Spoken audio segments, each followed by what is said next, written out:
They sat there in my father's dining room, eating off the plates he left behind, while my mother calmly told me I should be grateful they were still willing to keep me around after I lost everything.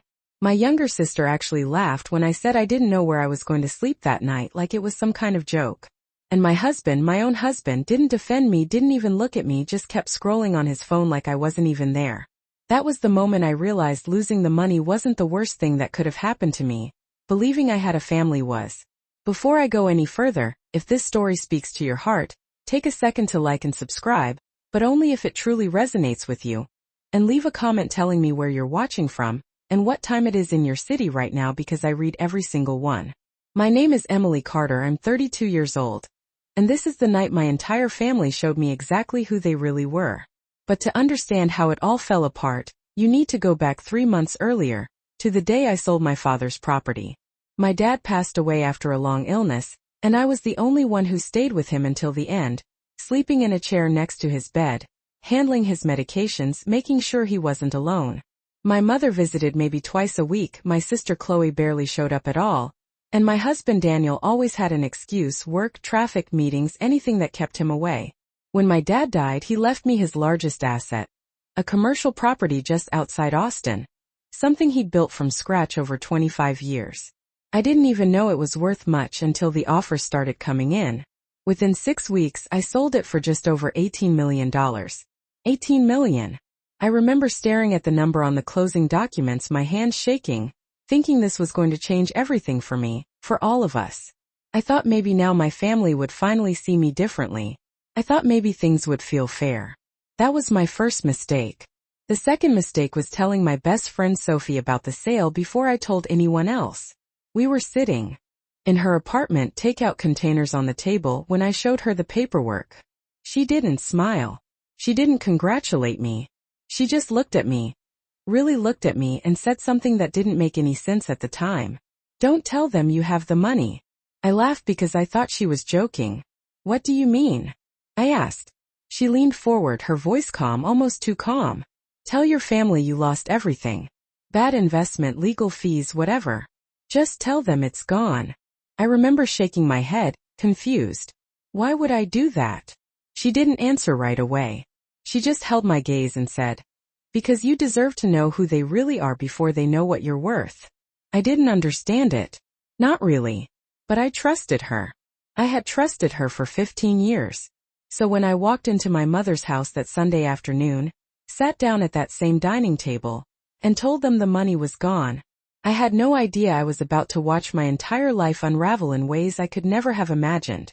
And what happened next changed everything. My mother did not react the way I expected when I told her the money was gone. She did not ask questions. She did not look surprised. She just leaned back in her chair, crossed her arms, and let out this slow, disappointed sigh like I had personally embarrassed her. "I knew it," she said quietly, not even looking at me at first. "I knew you would mess this up." Chloe did not even try to hide her reaction. She actually smirked. $18 million, she said, shaking her head, almost laughing. "That is impressive, Emily. I did not think someone could lose that much that fast." I opened my mouth to explain, to say it was not that simple, that there were legal delays and taxes and complications, but the words just sat there. Because suddenly, I could hear Sophie's voice in my head. "Do not explain. Just watch." My husband Daniel finally looked up from his phone, but not at me. He looked at my mother. "So there is nothing left?" he asked, like he was confirming a business deal, not talking about my life. "That is what she is saying," my mother replied, her tone flat, already done with the conversation. And that was. No one asked if I was okay. No one asked what I was going to do next. No one said they were sorry. Instead, my mother stood up, started clearing plates, and said, "Well, you are going to need to figure something out quickly. We cannot support you." I blinked, confused. "Support me?" I said. "I was not asking for."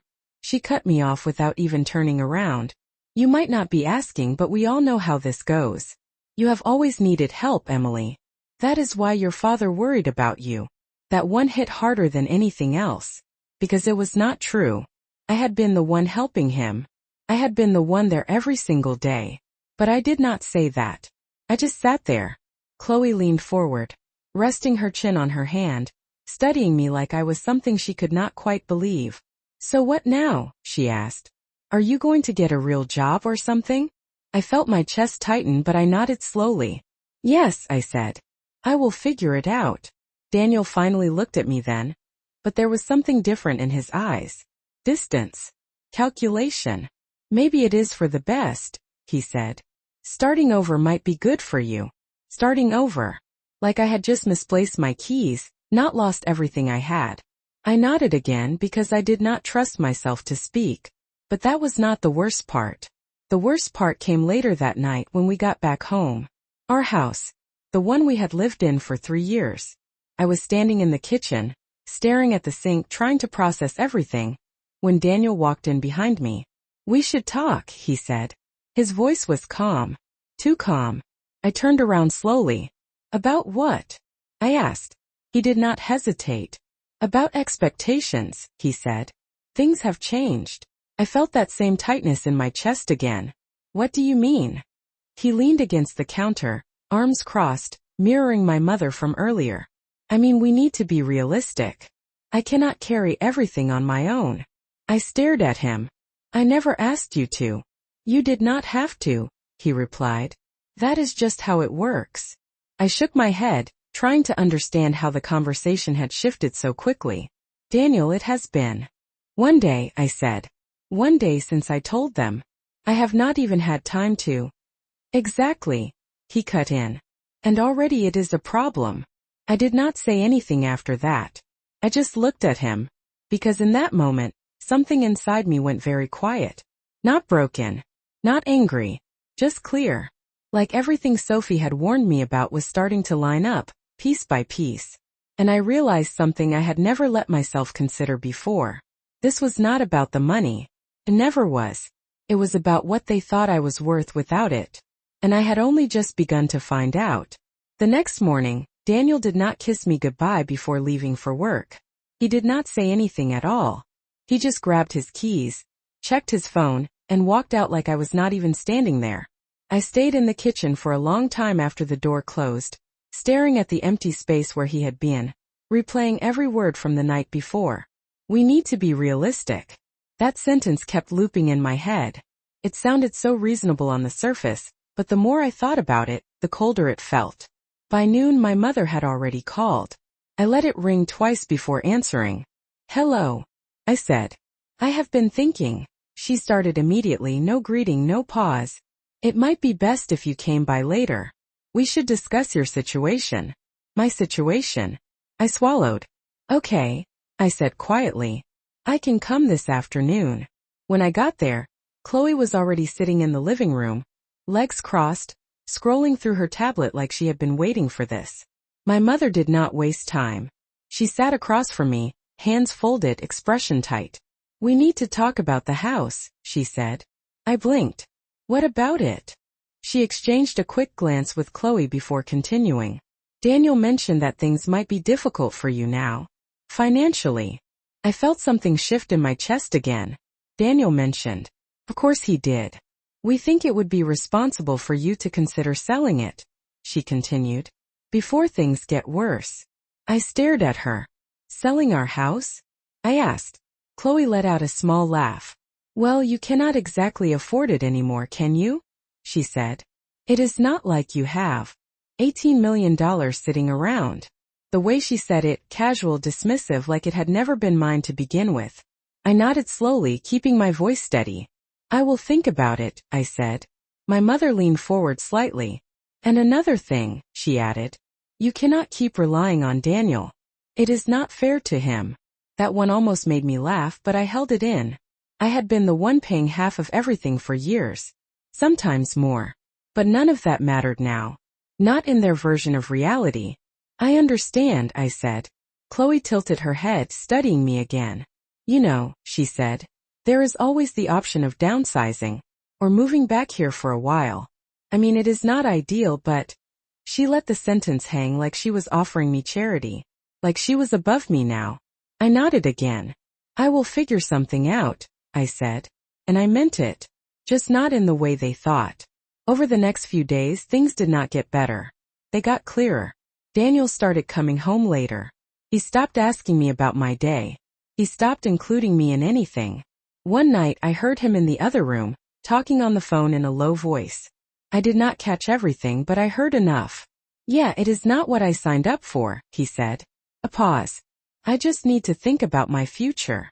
I stood in the hallway listening, my heart steady in a way that surprised me. Because instead of breaking, something inside me was settling into place. Piece by piece. Pattern by pattern. Sophie was right. This was not happening all at once. It was layers. Small shifts. Subtle changes. Until there was nothing left to misinterpret. 2 nights later, Daniel sat me down at the same kitchen table and said the words I think he had been rehearsing. "I think we need some space," he said. I looked at him, really looked at him this time, and for the first time I saw it clearly. Not confusion. Not stress. Relief. Like he had been waiting for this moment. I nodded slowly. "Okay," I said. He seemed almost surprised by how easily I agreed. "You are not going to argue?" he asked. I shook my head. "No," I said. Because there was nothing left to argue about. But that was not the worst part. The worst part came the next day when Chloe texted me. "Hey," she wrote. "Mom and I were talking. Maybe it is better if you do not come to dinner this week. Things are just a little tense right now." I stared at the message for a long time. Then I typed back one word. "Okay." And in that moment, sitting alone in a house that no longer felt like mine, I realized something that should have hurt more than it did. They were already removing me from their lives. Quietly. Strategically. Like I had never really belonged there in the first place. And they still had no idea what I was actually holding on to. 3 days after Chloe told me not to come to dinner, I stopped getting messages entirely. No calls from my mother. No updates. No check-ins. It was like I had quietly disappeared from their world, and no one noticed the silence except me.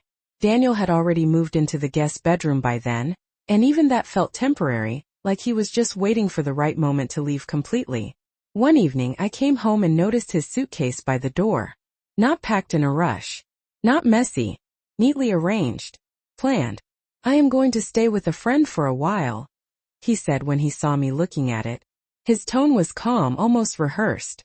I nodded. "Okay," I said. He hesitated for a second, like he expected more from me. "That is it?" he asked.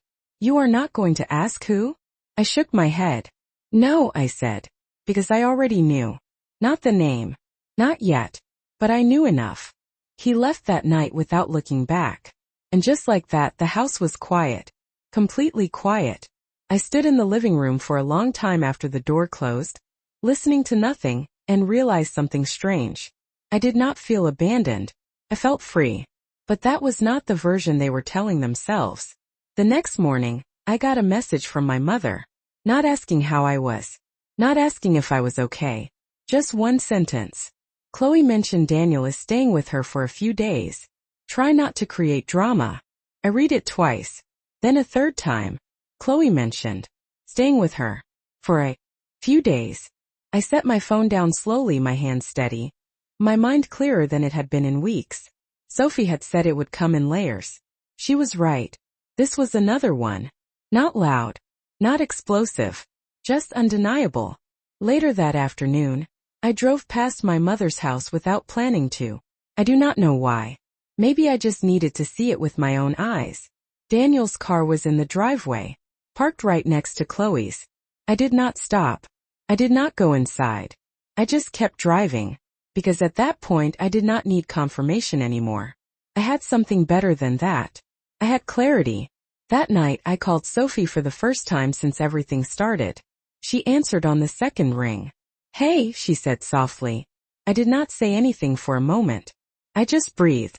"You were right," I said finally. There was a pause on the other end. "What happened?" she asked.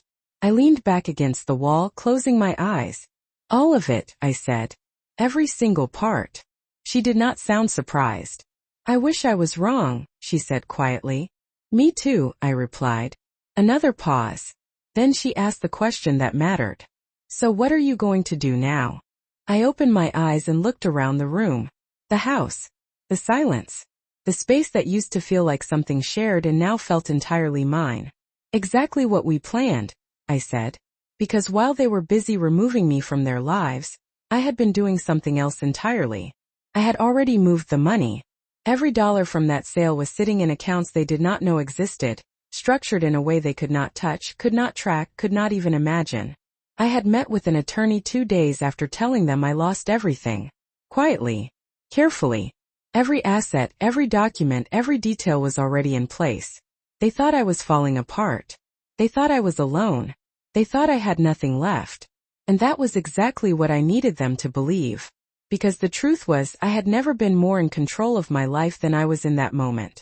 And they were about to find out what that really meant. By the end of that week, everything had settled into a pattern that almost felt normal.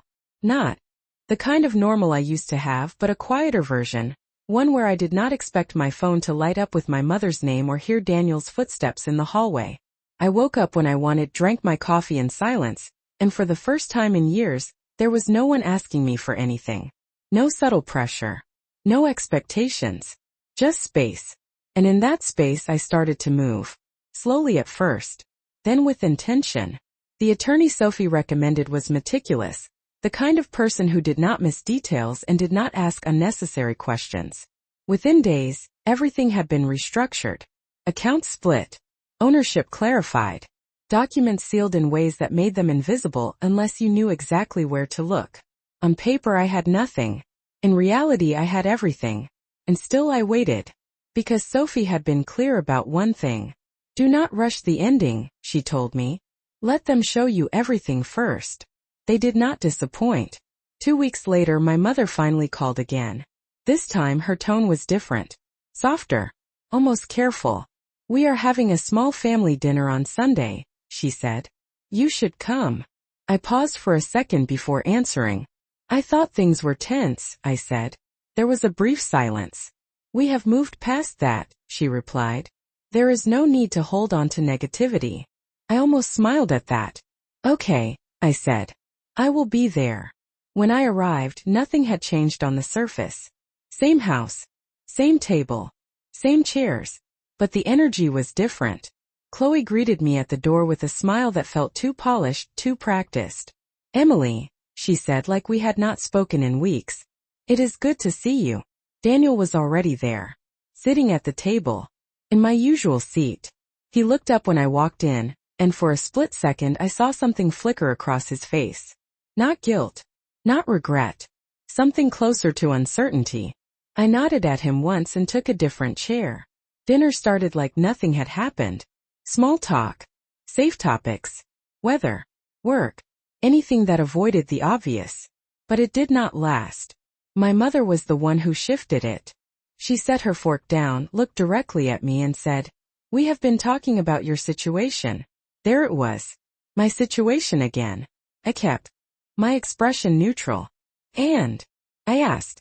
Chloe leaned forward slightly, her tone almost sympathetic. We just think it might be time to make some practical decisions, she said. You cannot keep holding on to things that do not make sense anymore. Daniel nodded beside her. It is about stability, he added.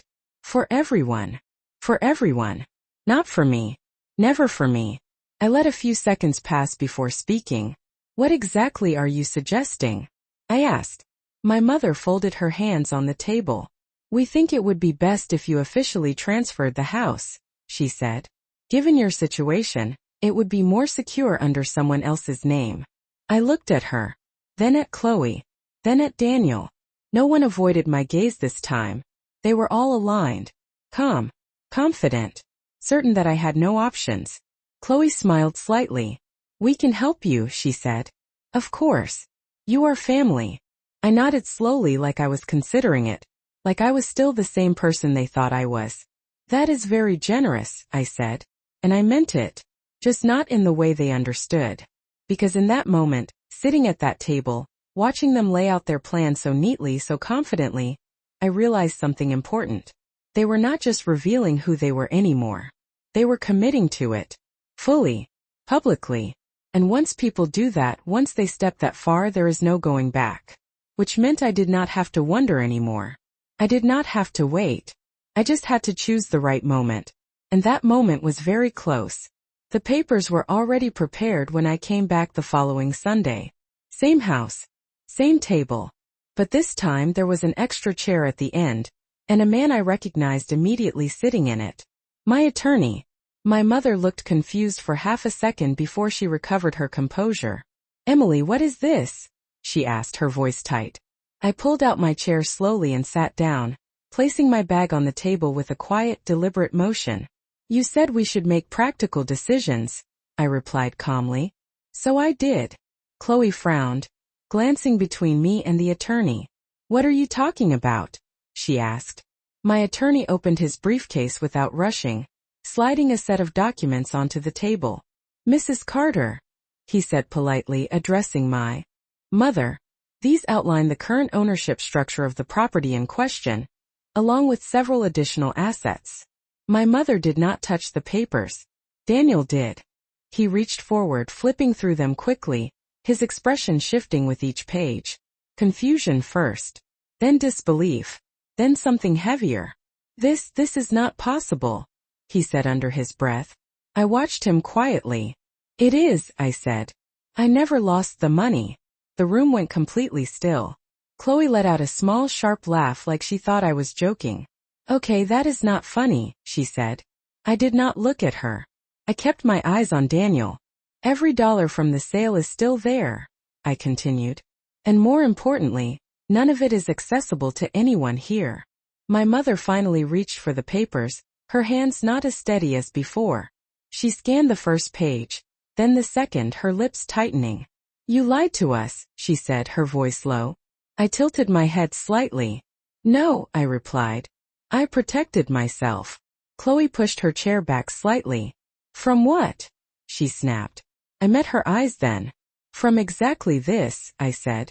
From being treated like I only mattered when I had something to give you. No one spoke after that. There was nothing left to argue. Nothing left to twist. It was all there in black and white. My attorney closed his briefcase a few minutes later, standing up with a polite nod. If you have any further questions, you may contact my office, he said. Then he left. I stood up shortly after. No one tried to stop me. Not my mother. Not Chloe. Not Daniel. They just sat there, surrounded by the reality they had created for themselves. And I walked out of that house for the last time. Life after that was not dramatic. It was quiet. Steady. I moved into a smaller place by choice, not because I had to. I rebuilt my routines. I reconnected with people who had never made me feel small. And for the first time in a long time, I felt something I had not even realized I was missing. Peace. Not perfect. Not loud. Just clear. I learned that love without respect is not love at all. That family is not defined by who shares your name, but by who stands with you when you have nothing to offer. Them. And most importantly, I learned that my value was never tied to what I had.